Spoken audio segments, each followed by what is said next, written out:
स्वागत है दोस्तों आप सबका। आज की इस वीडियो में हम चर्चा करने जा रहे हैं राजस्थान समसामयिक की 10 अक्टूबर 2020 से 16 अक्टूबर 2020 तक। दोस्तों जैसा कि आपको पता है कि ये जो सीरीज़ हैं राजस्थान करंट जीके पे बेस्ड हैं और प्रतियोगी परीक्षाओं को ध्यान में रखते हुए विश्लेषण करके ये आपके सामने वीडियो आपके सामने पेश हैं। चलिए दोस्तों बिना कोई देरी के हम शुरू करते हैं। चुनावों की घोषणा। दोस्तों 6 नगर निगमों में जो चुनाव होना था पहले स्टेट गवर्नमेंट ने स्थगित किए, फिर हाई कोर्ट ने ऑर्डर दिया कि नहीं आपको 31 नवंबर से पहले आपको ये बताना है, इलेक्शन करवाना है। तो फिर गवर्नमेंट गई सुप्रीम कोर्ट में और सुप्रीम कोर्ट में भी यही डिसीजन आया कि आपको चुनाव समय पे करवाना है। सरकार चाह रही थी कि कोरोना को देखते हुए हम मार्च 2021 तक ये चुनाव करवाना चाह रहे हैं ताकि हमें एक्सटेंशन मिले, लेकिन इसको कोर्ट ने सिरे से खारिज कर दिया। तो इन्हीं को ध्यान में रखते हुए अब 29 अक्टूबर और 1 नवंबर 2020 को वोटिंग होगी और नवंबर में मतगणना, 10 नवंबर को जो है मेयर चुने जाएंगे। नगर पालिका का जो हेड है दोस्तों 3 नवंबर को काउंटिंग के बाद में मेयर या महापौर का चुनाव होगा। कौन से 6 नगर निगम में चुनाव होंगे दोस्तों, कहाँ पर कितनी सीटें हैं, ये पहली बार है दोस्तों कि इनका जो पुनर्गठन हुआ था और प्रत्येक नगर निगम को 2 में बदल दिया गया, जयपुर जोधपुर कोटा को। तो जयपुर को 2 जो भाग हैं, जयपुर हेरिटेज जहाँ पे 100 सीट हैं और शेष जो जयपुर का है जयपुर ग्रेटर वहाँ पे 150 सीट है। तो ये सर्वाधिक सीटों वाला नगर निगम है। कौन सा? जयपुर ग्रेटर। फिर देखिए कोटा उत्तर कोटा दक्षिण दोनों की 70 सीट हैं, इजीली याद हो ही जाएगा। जोधपुर उत्तर और जोधपुर दक्षिण 80-80 सीट के साथ में है। तो इन 6 नगर निगम में चुनाव होगा। राज्य निर्वाचन जो आयुक्त हैं वो PS मेहरा, प्रेम सिंह मेहरा दोस्तों, और ये निर्वाचन करवाएगा राज्य निर्वाचन आयोग। दोस्तों 74वें संविधान संशोधन के द्वारा नगर निकायों को संवैधानिक दर्जा दिया गया है। अगला महत्वपूर्ण बिंदु है दोस्तों आप मीन्स आम आदमी पार्टी।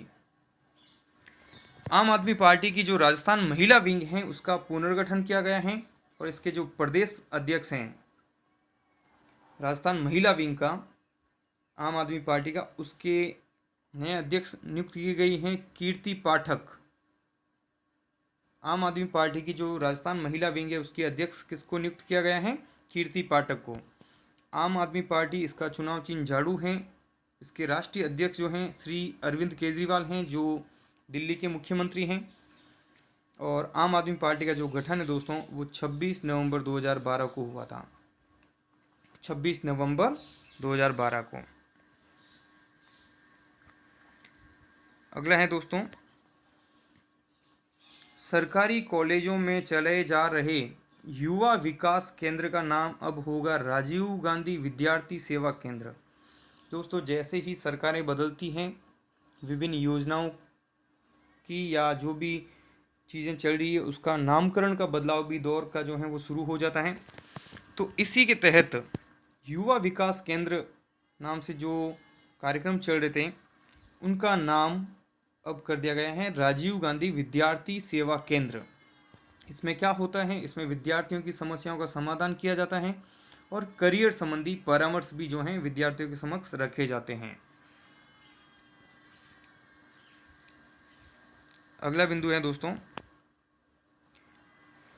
इन दिनों समाचार पत्र में एक शब्द काफ़ी चर्चा में रहा है दोस्तों, लाहा। कौन सा शब्द? लाहा। ये काफ़ी चर्चा में रहा है समाचार पत्रों में। ये जो शब्द है दोस्तों विशेषकर पश्चिमी राजस्थान में प्रयुक्त किया जाता है। यह एक सामुदायिक परंपरा है। लाहा क्या? एक सामुदायिक परंपरा है कि जब फसलें बोई जाती हैं तो फसलें जब बड़ी हो जाती तो समुदाय मिलकर उन फसलों को समेटने का कार्य करते हैं। तो यानी जो फसल कटाई होती है खेती बाड़ी में जो एक दूसरे का सहयोग करते हैं, ये जो सहयोग पर आधारित एक परंपरा है दोस्तों, इस परंपरा को लाहा के नाम से जाना जाता है। क्या कहा जाता है? लाहा। काफ़ी अच्छा प्रश्न बनता है ये कि लाहा से आप क्या समझते हैं या लाहा का क्या तात्पर्य। तो ये एक सामुदायिक परंपरा है जिसमें किसान एक दूसरे की मदद करते हैं फसलों को समेटने में, और ये पश्चिमी राजस्थान में विशेषकर एक अच्छी परंपरा है। सहयोग पर आधारित है। अगला है दोस्तों operation clean sweep. Operation clean sweep यह जयपुर पुलिस कमिश्नरेट द्वारा चलाया जा रहा एक विशेष अभियान है। इसमें मादक पदार्थों की अवैध तस्करी को रोकने के लिए ये एक अभियान चलाया गया है, ऑपरेशन क्लीन स्वीप। दोस्तों जयपुर पुलिस कमिश्नर जो हैं वो आनंद श्रीवास्तव हैं। जयपुर पुलिस कमिश्नर कौन है? आनंद श्रीवास्तव। और राजस्थान में 2 पुलिस कमिश्नरेट क्षेत्र हैं, जयपुर और जोधपुर। एक और है दोस्तों जयपुर पुलिस कमिश्नरेट द्वारा चलाया जा रहा ऑपरेशन आग। कौन सा है? ऑपरेशन आग, जो अपराधियों पर दबिश देकर अपराध को नियंत्रण करने के लिए एक अभियान चलाया गया है। और एक इसी का मिलता जुलता एक अभियान है जो भी आपके सामने मैं रख देता हूँ, ऑपरेशन ऑल आउट। दोस्तों ऑपरेशन ऑल आउट भारतीय सेना द्वारा आतंकवादियों के विरुद्ध चलाया जाने वाला अभियान है। विशेषकर ये जम्मू और कश्मीर वाला जो क्षेत्र है वहाँ पर ये काफ़ी सक्रिय रूप से इसको अंजाम दिया जा रहा है, operation all out.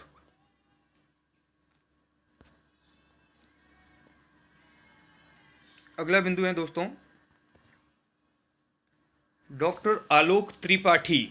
Doctor Alok Tripathi, इनको कुलपति नियुक्त किया गया है। डॉक्टर आलोक त्रिपाठी को कुलपति नियुक्त किया गया है सरदार पटेल पुलिस सुरक्षा दांडिक न्यायिक विश्वविद्यालय जोधपुर यूनिवर्सिटी का। दोस्तों ये जो जोधपुर की यूनिवर्सिटी है इसके कुलपति किसको नियुक्त किया गया है? डॉक्टर आलोक त्रिपाठी। एक तो ये प्रश्न, और सरदार पटेल पुलिस सुरक्षा दांडिक न्यायिक विश्वविद्यालय कहाँ स्थित है? जोधपुर में। ये जो नियुक्ति है दोस्तों राजस्थान के राज्यपाल कलराज मिश्र द्वारा की गई है। तो राजस्थान के राज्यपाल कलराज मिश्र ने इनकी नियुक्ति की है। दोस्तों जितनी भी राज्य की यूनिवर्सिटीज़ हैं, विश्वविद्यालय हैं, उनके कुलपतियों की नियुक्ति राज्यपाल द्वारा की जाती है। अगला इस सप्ताह का जो सबसे बड़ा मुद्दा है या बिंदु है वो है आरपीएससी को मिला नया मुखिया। दोस्तों राजस्थान लोक सेवा आयोग, इसका नया अध्यक्ष मिल गया है। पूर्व DGP director general of police Bhupendra Singh Yadav को आरपीएससी का नया अध्यक्ष नियुक्त किया गया है। 14 अक्टूबर 2020 को दीपक उत्प्रेती का कार्यकाल समाप्त हुआ था। दीपक उत्प्रेती आरपीएससी के अध्यक्ष थे। इसी दिन इनका कार्यकाल समाप्त हुआ और इसी दिन आरपीएससी को नया अध्यक्ष मिल गया भूपेंद्र सिंह यादव के रूप में। दोस्तों ये राजस्थान के पूर्व डीजीपी हैं और इनका करीब 8 माह का कार्यकाल शेष था। इन्होंने वीआरएस ले लिया, स्वैच्छिक सेवानिवृत्ति ले ली और जो राज्य सरकार ने इस पद पर नियुक्ति दी है। इसके साथ ही अध्यक्ष के साथ साथ दोस्तों आरपीएससी में 4 सदस्यों को भी नियुक्ति दी गई है। उनमें से एक हैं बाबूलाल कटारा, डॉक्टर संगीता आर्य, ये वरिष्ठ आईएएस श्री निरंजन आर्य की पत्नी हैं। डॉक्टर मंजू शर्मा, ये मशहूर कवि कुमार विश्वास की पत्नी हैं। मंजू शर्मा अजमेर की हैं ये प्रॉपर। और पत्रकार जसवंत राठी। तो इस प्रकार 4 सदस्यों को भी नियुक्त किया गया है उसी दिन। दोस्तों आरपीएससी जो है वो अजमेर में है। राजस्थान लोक सेवा आयोग का कार्यालय जो है वो अजमेर में है। इसमें कुल 8 मेंबर होते हैं, एक अध्यक्ष और 7 अन्य सदस्य। आरपीएससी में कुल कितने मेंबर हैं? 8, एक अध्यक्ष और 7 अन्य, यानी अध्यक्ष सहित 8। और इनका जो कार्यकाल है दोस्तों 6 वर्ष या 62 वर्ष, जो भी पहले हो। यानी नियुक्ति से अगर 6 वर्ष हो गए हैं और उनकी आयु 62 वर्ष से कम है तो 6 वर्ष का टर्म पूरा करेंगे, और 6 वर्ष के कार्यकाल से पहले अगर उनकी जो आयु है 62 वर्ष हो जाती है तो भी वो हैं सेवानिवृत्त हो जाते हैं। दोस्तों जो आरपीएससी का अध्यक्ष है उसको शपथ आरपीएससी सचिव ने दिलाई, शुभम चौधरी ने। आरपीएससी सचिव कौन है अभी? शुभम चौधरी। इन्होंने अध्यक्ष को शपथ दिलवाई। तो 4 सदस्य नियुक्त हुए हैं, तो इसका मतलब 3 पहले से नियुक्त हैं, ठीक है ना। इस प्रकार 7 तो जो सदस्य हैं उनके पद भर दिए गए हैं, अध्यक्ष का पद भी भर दिया गया है। जो 3 अन्य सदस्य हैं डॉक्टर शिव सिंह राठौड़, रामूराम रायका और राजकुमारी गुर्जर। इस प्रकार आरपीएससी के सभी सदस्य नियुक्त हो चुके हैं। एक भी पद जो है अब रिक्त नहीं है। इसका कार्यालय अजमेर में है। इसकी स्थापना जयपुर में हुई थी, बाद में अजमेर इसको स्थानांतरित किया गया था दोस्तों। और भारतीय संविधान का भाग 14 जो है अनुच्छेद 315 से 323, इसमें संघ लोक सेवा आयोग, राज्य लोक सेवा आयोग और संयुक्त 2 या 2 से अधिक राज्यों के लिए जो संयुक्त लोक सेवा आयोग है उनके लिए प्रावधान किए गए हैं। तो भारतीय संविधान के भाग 14 में इसका उल्लेख है। इनकी कार्य, इनका प्रतिवेदन, इनके सदस्यों के बारे में पूरा जो डेटा है अनुच्छेद 315 से अनुच्छेद 323 तक। अगला है दोस्तों 15 अक्टूबर 1955। 15 अक्टूबर 1955 15 अक्टूबर 1955 क्या है, इसको देखते हैं। 15 अक्टूबर को राजस्थान में राज्योत्सव दिवस मनाया गया। 15 अक्टूबर को राजस्थान में राज्योत्सव दिवस मनाया गया है। क्या कारण है 15 अक्टूबर 1955 के कारण? क्योंकि 15 अक्टूबर 1955 को राजस्थान काश्तकारी अधिनियम लागू हुआ था। राजस्थान काश्तकारी अधिनियम कब लागू हुआ दोस्तों? 15 अक्टूबर 1955। और ये पहली बार है जब राज्योत्सव दिवस मनाया गया 2020 में। अगला बिंदु है दोस्तों वेटरनरी विश्वविद्यालय बीकानेर। वहाँ पर 2030 तक मुंह पका और खुर पका ये पशुओं में होने वाले रोग हैं। इन रोग का उन्मूलन का टारगेट रखा गया कि हम 2030 तक इस रोग का उन्मूलन करने का टारगेट रखा है। और ऐसे प्रश्न आते हैं दोस्तों कि किस वर्ष तक इन रोगों के उन्मूलन का टारगेट रखा गया। ये RS प्री में ऐसे कई बार प्रश्न पूछे गए हैं। ये जो बात है वो चौपाल में रखी गई। और ये जो रोग हैं दोस्तों मुंह पका और खुर पका पशुओं में होने वाला विषाणु जनित रोग हैं। इस विश्वविद्यालय के जो कुलपति हैं प्रोफेसर विष्णु शर्मा। कहाँ पर हैं ये वेटरनरी विश्वविद्यालय?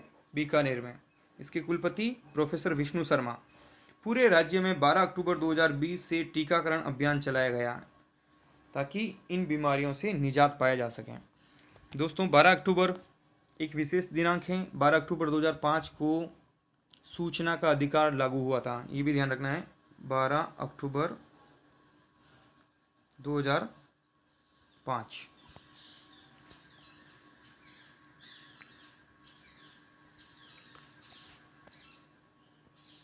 Gajanand wing commander. गजानंद जो हैं वो एक विंग कमांडर हैं। इन्होंने हाल ही में स्काई डाइविंग का एक रिकॉर्ड बनाया दोस्तों। स्काई डाइविंग का एक रिकॉर्ड बनाया। उन्होंने भारतीय वायुसेना के C-130 एयरक्राफ्ट से 24,000 फीट से छलांग लगाकर लेह की खारडुंगला पास पर सफल लैंडिंग की इन्होंने। यानी 24,000 फीट की ऊंचाई से इन्होंने छलांग लगाई और सफलतापूर्वक उन्होंने लैंडिंग भी की। और ये लैंडिंग उन्होंने की है लेह के पास में खारडुंगला पास है वहाँ पर। और C-130 एयरक्राफ्ट से इन्होंने छलांग लगाई थी। ये घटना है दोस्तों 8 अक्टूबर 2020 की। गजानंद यादव जो है वो मूलतः झुंझुनू के हैं। तो राजस्थान जीके के हिसाब से विशेष बात यह है कि इनका जो प्रॉपर निवास है वो पूछा जा सकता है। झुंझुनू के पचेरी रामसर निवासी हैं ये। तो इन्होंने ये स्काई डाइविंग का एक रिकॉर्ड बनाया है। अगला है दोस्तों नीट 2020 मेडिकल फील्ड में जो एंट्रेंस एग्ज़ाम है दोस्तों MBBS करने के लिए, इसका परिणाम हाल ही में आया है 16 अक्टूबर को 2020 को। इसका परिणाम देखिए, कोटा में पढ़ने वाले ओडिशा के Shoaib Aftab all India topper, यानी पहली रैंक इन्होंने हासिल की है शोएब आफ्ताब ने। और ये इनका पहला प्रयास था। कोटा में रहकर एलन इंस्टीट्यूट से इन्होंने कोचिंग ली और ये मूलतः उड़ीसा के हैं। तो राजस्थान करंट जीके में इसीलिए आता है कि राजस्थान में रहकर इन्होंने तैयारी की और ऑल इंडिया टॉप किया इन्होंने। और इन्होंने कुल 720 में से 720 अंक प्राप्त किए हैं दोस्तों इन्होंने।